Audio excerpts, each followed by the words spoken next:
Good afternoon and welcome to Titan Talk. Hey guys, thanks for joining us today. Today you've got myself, Lieutenant Coop, and we have our wonderful local talent, Cap McFarland. Hello. Thank you so much for joining us today, guys. So today we're going to talk a little bit about cameras. Smile. Smile, you're on camera.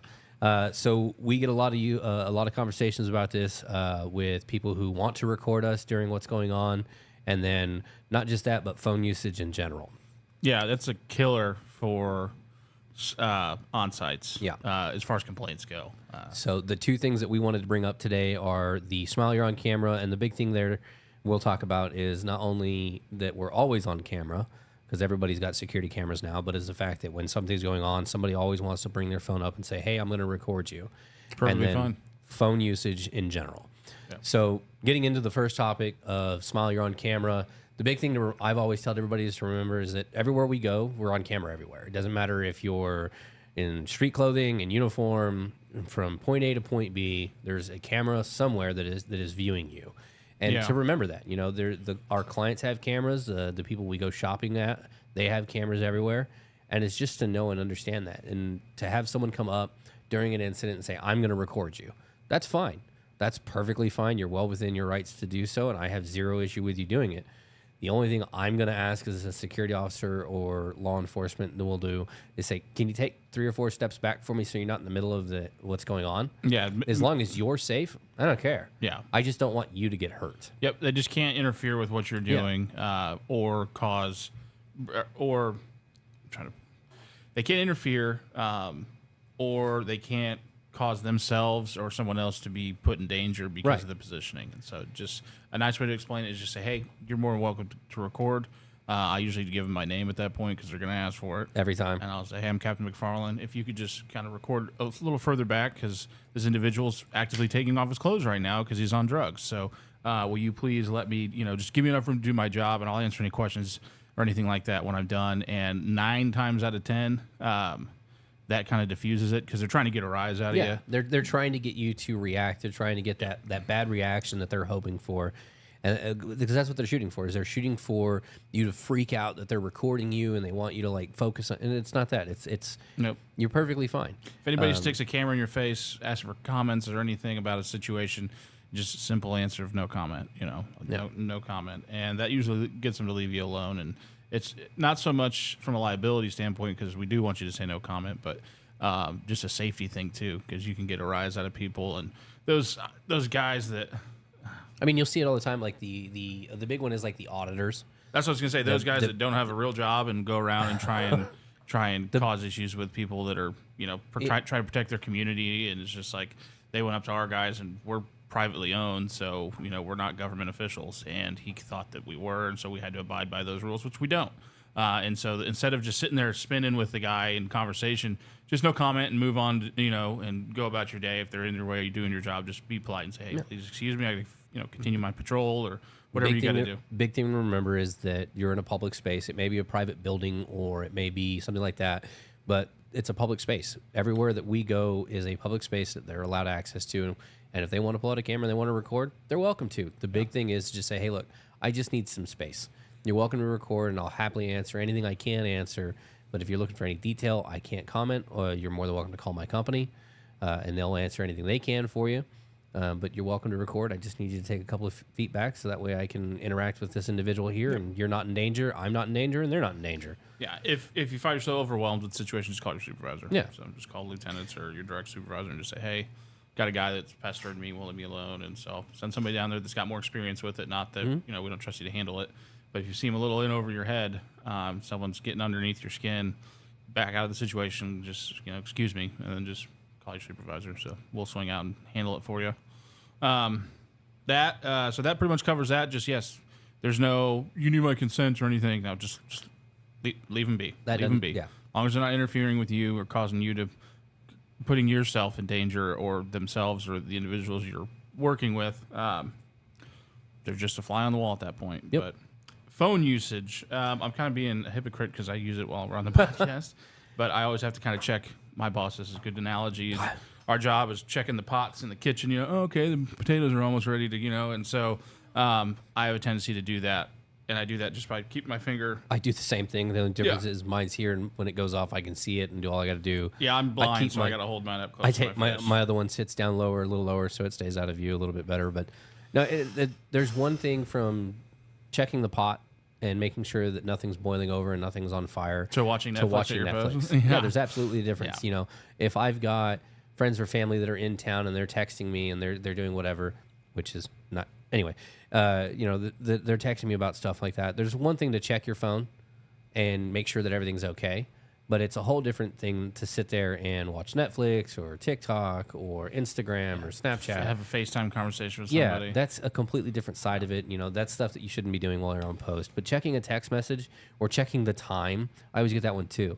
A big thing that I did to help keep me from that is I went out, and not everybody can do this, I understand that, but I went out and got a smartwatch, you know, and that was kind of my way of fighting it, is to where now when messages come across, if it's, I can just check my watch real quick. If it's not important, I just go back to what I was doing, you know, and that's kind of how I tried to stem some of that when it comes to phone usage is I did that, you know, so bang, text message, okay, it's nothing important, move on to whatever I was doing.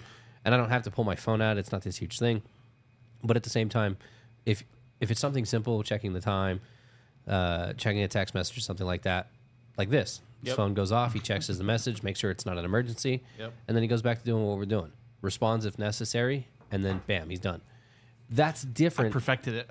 That's different than, hey, I'm going to check my Instagram. When you're at a site and your phone's sitting up on the podium just like this, and it's just like, oh. And phones are the biggest complaint. New season of So-and-so came out. It's the biggest complaint that we get is phone usage. Most of our grocery stores or any sites where, you know, you're doing a lot of standing. Brian, thank you and welcome. Welcome, Brian. He's out at the golf tournament and he's checking in. Good for him. Love him. Good guy. Good man. So my kind of rule of thumb in my family is if you call more than 2 times in a row, it's usually something serious is going on. And so that's when I'll, you know, if I'm going to put let's say I'm working at a grocery store, and I put myself in that situation. You know, I got my post where I stand up front and I'm checking receipts, you know, when the alarm goes off, and just kind of, if you're actively engaged, you don't really have time to be on your phone. So that's one thing. But the other thing also is in the event that, let's say my wife calls me 3 times in a row, something's probably wrong. You know, somebody got hurt, or, you know, God whatever forbid, the case something bad happens. And so I'll see it and I go, shit. And so I'll go up to the manager and I'll be like, hey, I just got 3 phone calls from my wife right in a row. That's kind of code for, hey, I need you to call me back, or it's an emergency. And the manager, probably 10 times out of 10, will be like, okay, yeah, go handle that. And so I'll go to the restroom, make the phone call. She'll tell me that, hey, I can't find the remote. And I'm like, oh, really? and so, but hey, it's better than some bad news. And I go, okay, well, I'm going back to work now. And so then I'll put my phone back in my pocket and I go back out to my post. You know, that's kind of how you should handle that. You don't need to have conversations that are going to take longer than 2 seconds in front of the client or the public, because not only is it just not professional, it's a safety thing. If you're engaged with your phone, you're not paying attention, someone could come up and take equipment off your belt. You know, they could tackle you, they could sucker punch you. You know, if you're not actively paying attention, there's a lot of weapons that can be used or pulled off of you that are dangerous. So it's important that you keep that mindset, and then you start to realize, well, maybe I shouldn't be playing on my phone. It's not so much like, hey, this isn't fun. It's, I got a job to do here. Okay. You know, it's funny you talk about having a code where, you know, your family members will call 3 times in excess of 2 times. You know, me and my dad and my mom and everybody that I talk to on a regular basis, we actually have an emergency. We have the same thing. Yeah. The only difference is ours has changed where they call, it rings once, they hang up, and then they call back immediately. And I know that means that something's wrong. Okay. If they just call regularly and I don't, and they know I'm not going to answer when I'm at work. Yeah. You know, but if they call, it rings once and they hang up and then they call back, I know that, hey, I need to take this. This is an emergency. Right.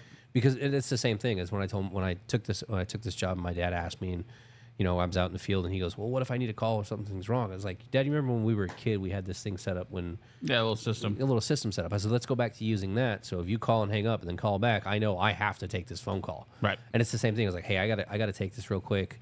My dad's calling me in an emergency. That's the way we set it up. I gotta go. I need 3 minutes, and I'll go figure out what's going on, make sure, you know, no fire, flood, or blood. And if everything's that way is okay, it's like, hey, Dad, thanks, but I got to get back to work, and I'm back out on the field. Yep. And it's setting something up like that with your friends, your family members, to where that way, if you have an emergency, there's a way to communicate with you that it is an emergency without actually talking to you. Mm-hmm. And so, no, I agree. Not that you have to have a system like ours, but right. I think it's best to set something. The up. moral of the story here is you stay engaged when you're at your position. The big thing is it's a safety thing.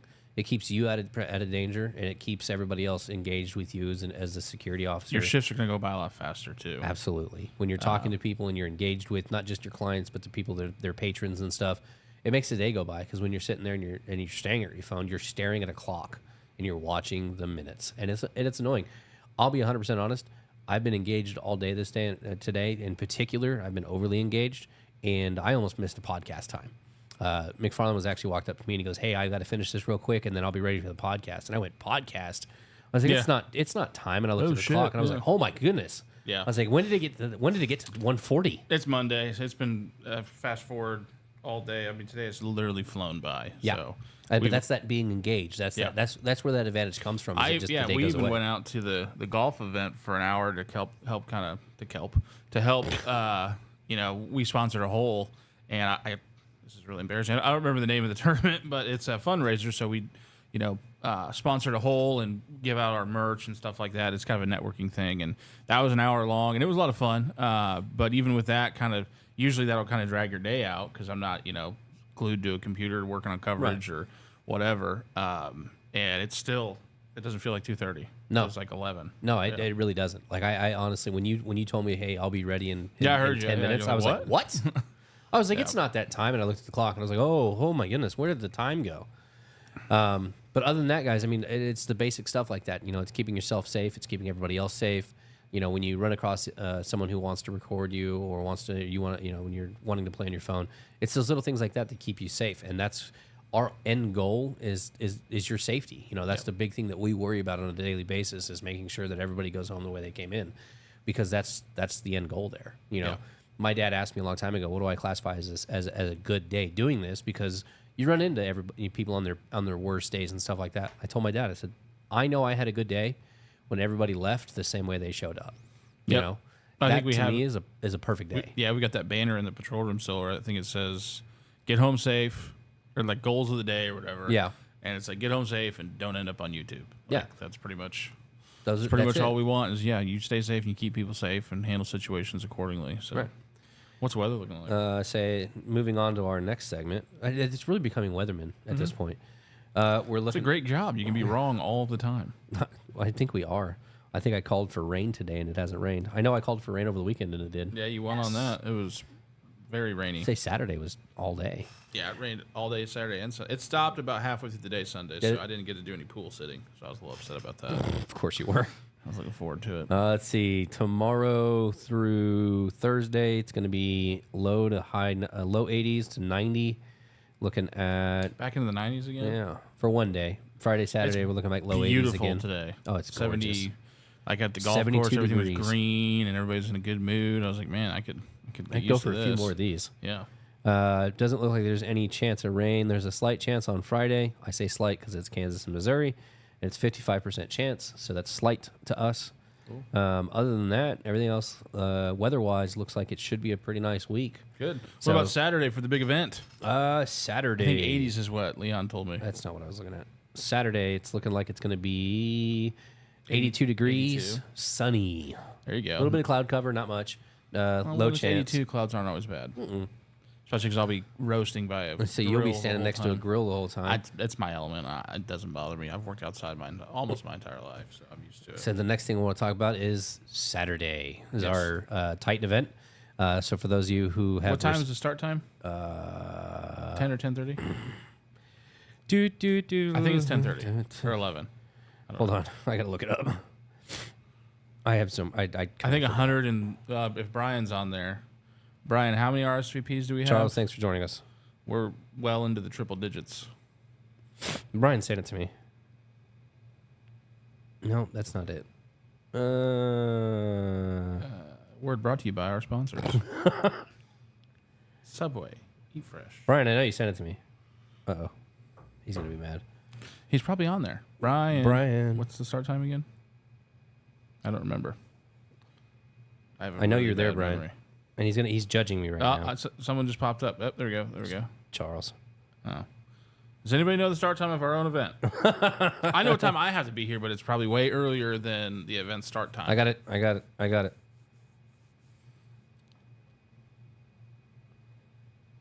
The event starts at, okay, I have it, but I got to load it, of course.